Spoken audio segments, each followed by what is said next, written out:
Well, it is Wednesday. Stankonia. Additional thoughts time. You guys are right. I would say you guys as a larger group of people in that those who said this will be my favorite Outkast album, you are correct in your assessment. This is my favorite Outkast album. I've got a couple notes here. One is highlighted, and the one that is highlighted says, more complicated of an album than it lets on. And Stankonia, it's almost like it has a level of meta to it, where, you know, on the surface, if you just listen to it, it's all over the place. It's kind of chaotic. It's kind of unsettling. It's contradictory, which I'll touch on later. Some good comments about that that you guys left. And unfortunately, I think I only got, maybe I got 5 listens on this one. Maybe it was 6. It wasn't as many as I wanted. It's a longer album. It's a little bit more difficult. And also, too, this week for me, it's been hot. I work, a majority of my work is outside, and it's been hot. I've been tired. I actually made a playlist and posted it on Twitter yesterday, just a vibe playlist, and because I've been tired. And so that has kind of held me back a little bit in terms of listening to this album, because, you know, someone made a comment about Stankonia is basically this fictional city, and the album is essentially you going through it. And that concept made sense to me, and I put that in mind as I listened to it. And so as I listened to it, there's great songs, a lot of good tracks that I like. But as a whole, the album is unsettling. But I think it's on purpose. That's the point. And it's this neat, unsettling element of it is disjointed and kind of odd, and sometimes it's nice, and sometimes it's rough to listen to, and sometimes it's really fun and energetic, and sometimes it's fucking downright suppressing.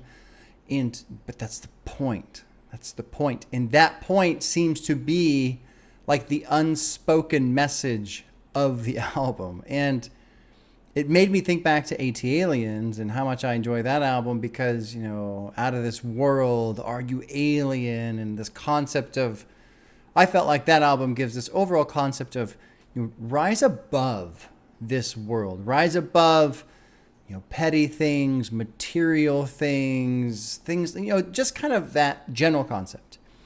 Where Stankonia feels like I'm trying to, and I can't. I'm sucked into this thing that is unsettling and uncomfortable. And sometimes, even though it is those things, I am happy and I do feel good and things are going well sometimes. But then right around the corner, there's this ugliness. There's this oddity. There's this thing that's unsettling. And got some good comments in regards to, I said in the reaction, right, how I agreed with the comment of how somebody had said Outkast makes great songs, but not necessarily great albums. And that's about where I was up to that point. And there were some people who were appalled by that.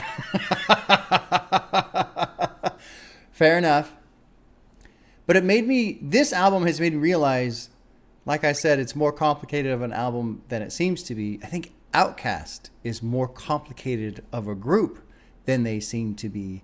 And people helped to remind me that Big Boi and Andre 3000 were kind of conflicting in their ideas. So that adds friction to the artist. It adds frictions to the music and the art that they make. And then another thing I completely forgot about, because people speak so highly of Outkast, and I think well-deserved, honestly. I am now to the point where I don't feel like Outkast has been overhyped. I feel like with Stankonia, it kind of finally pushed me up to that final notch where it's like, okay, now I'm starting to get why people talk about Outkast so much. But I've forgotten, and it's easy to forget because the albums are so good, this was all 20, 25 years ago. This is all well before some of these other albums that I love so much.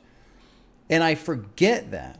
And it's something that, even though, you know, I can talk about in the beginning how I'll joke, oh yeah, that's right, this is 23 years ago and you're all getting older thing. Because the albums sound as good as they do, and they execute what they're trying to do as well as they do, I just kind of forget that they're older. You know, you listen to 90s albums and, okay, it's easier to feel that feel of the 90s. It's kind of got that sound, and it's got the aesthetic and what have you. But Outkast is broken apart from that. And Stankonia is very much broken apart from that. So there's that. Favorite song? Oh, fuck, I don't know. They're all of them are so really good. I mean, Gasoline is fantastic. So Fresh, So Clean, Miss Jackson. Still will not listen to Snappin' and Trappin'. I won't. Spaghetti Junction's amazing. Bombs Over Baghdad. Explosion. B Real's verse was fucking fantastic. Humble Mumble is amazing. Question. I love Question because the first time I listened to it, it seemed like Andre, he was very upset asking these questions. How could these people, what would lead a person to do this one? But then as I listen to it again, it almost feels rhetorical.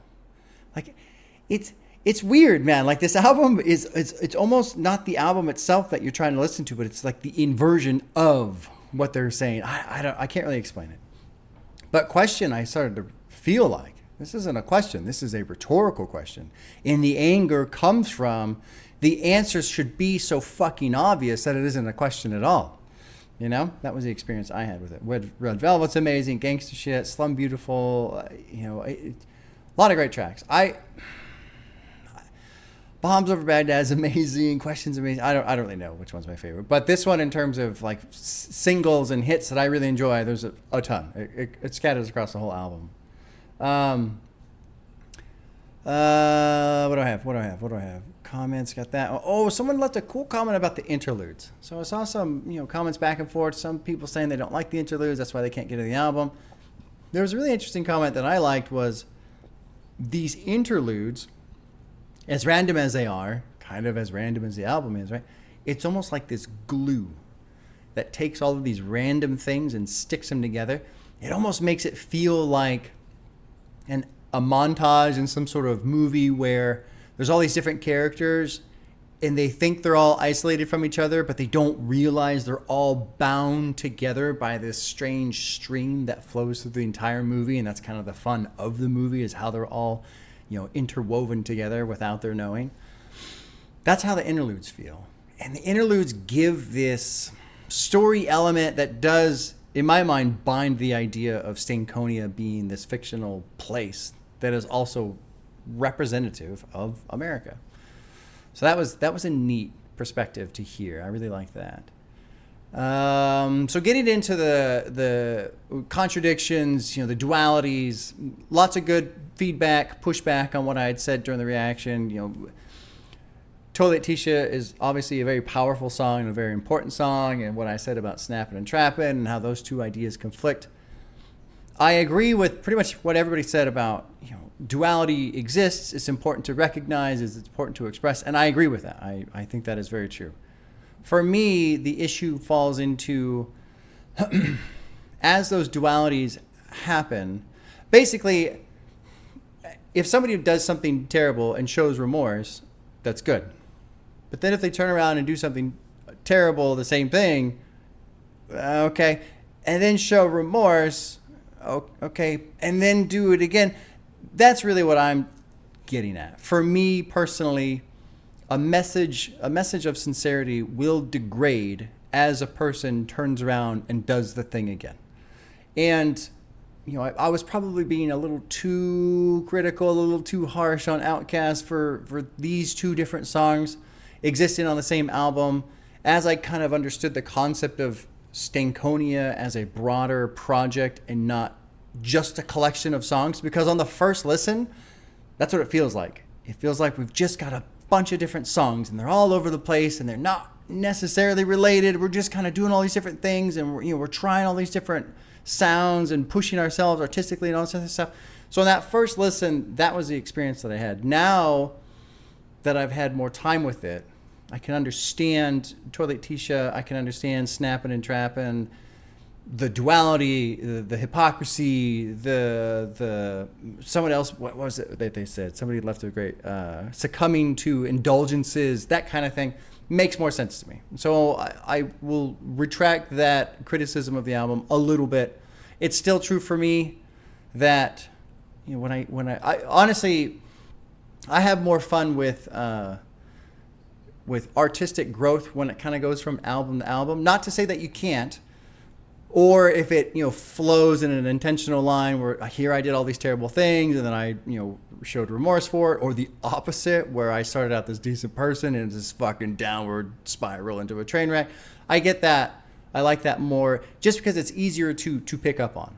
That's really all it is. So it's kind of on me for being picky about that, but it is something I'm picky about. And I guess that's it. Wow, that was already 10 minutes. That did not feel like 10 minutes. Wow. Cool album. Really cool album. I look forward to the final. It's double disc. It's going to be hard to schedule. It's going to be a long video. I'll probably do it in 2 parts, that kind of thing. But I do look forward to hearing the final album. I know Andre 3000 has an album coming out. That's what Killer Mike was saying. Definitely will check that out. Maybe it's this year. I don't know if it's this year. We'll see. Yeah. I guess that's it. Stankonia. Favorite one thus far from Outkast. Be kind of curious to see how the final one, how they go out. These 2 guys that are different from each other. These 2 guys that obviously are dealing with a record company that wants them to do a certain thing and music videos a certain way. It's just all this stuff. A lot of friction. And it makes for something I've really never experienced before. Because with Stankonia, the chaos within it, I feel like I shouldn't like it. Like, this is not the type of album that I typically enjoy. But when you really zoom out and kind of, it's almost the things that are not said that make it part. I don't know. It's just very different from anything else I've heard in terms of an album experience. And I really, once I kind of understood it, thanks to you guys and your great feedback on it, I really, really did start to click with it. Yeah, I'm gonna keep listening to it. It's just a cool ride. It's very different. Okay, repeat myself tremendously. Finally, after 2 years of some of you asking, Friday will be, unless something new drops, I haven't heard anything, but Friday will be Joey Badass 1999. You guys have waited since 1999 for me to sit down with it. We're finally going to get to it. I'm happy to do so. Everybody who waited patiently or impatiently, the time has finally come. So that'll be fun. All right, y'all. Take care. We'll see you Friday.